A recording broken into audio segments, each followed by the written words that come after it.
This team only made 10 two-point shots the entire game, which I don't know if I've ever seen before. Is game one just a bad game for the Celtics, or is it a sign of issues that they cannot overcome against this Milwaukee Bucks team? I think it's a bad game. Now, transparency, we do have a cheat sheet. The Celtics are up 15-3 right now against Milwaukee. Started game two. At least they started out strong. But why you would say it was just a bad game is you mentioned the 36% from three, which isn't that bad. But the Celtics also missed a ton of open threes that normally they would have made. Maybe they came out thinking, hey, Chris Middleton isn't here. We're going to have the first two games at home. This should be something easy for us. They were coming off a sweep, so maybe they're a little bit rusty. Granted, the Bucks only played 5 games against the Bulls, so I don't know how much of that excuse that you lend some credence to. And then in game two, they're not going to have Marcus Smart, at least for game two, and it still seems like Middleton's going to be out the entire series. So I do think it was a bad game. I don't necessarily know that means they can beat the Bucks anyway, right, in the series, because they just don't have a player on the level of Giannis Antetokounmpo, as great as Jason Tatum has been this year. He's still no Giannis.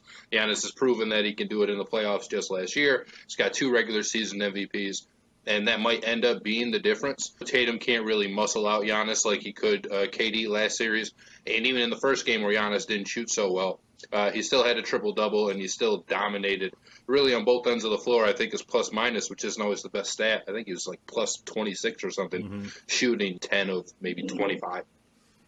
Yeah, I agree with everything you said. You know, it's a big difference. Look, no one else really has. There's a couple out there maybe that are similar as far as size and skill level.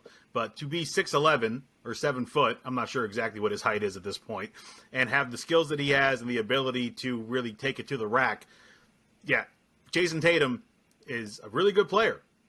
But he's not tall enough to take care of Giannis, and Giannis is just as strong, if not stronger, than Jason Tatum. Kevin Durant, nowhere near that. He's got other ways where he's sneaky, he's crafty, he's a great shooter, and all that. But the man's slender as can be, and so that not have that muscle, and now you have to deal with that muscle. That's a big turnaround for someone of Jason Tatum's ilk to have to try and get ready for, while also trying to carry the team offensively. And he didn't have a great game one. He had 21 points, but it took 18 shots to get there. He really had no help, essentially. Brown had 12, Al Horford, Marcus Smart had 10, but that was it. I'm wondering, you might be right with the whole taking them lightly with no Chris Middleton, because we were talking about this. As good as the Bucks are, to not have your second best player can be really detrimental against a very good team. And in the playoffs, you're generally playing very good teams. But Giannis got a bunch of help. Drew Holiday pitched in, Bobby Portis pitched in, Grayson Allen pitched in.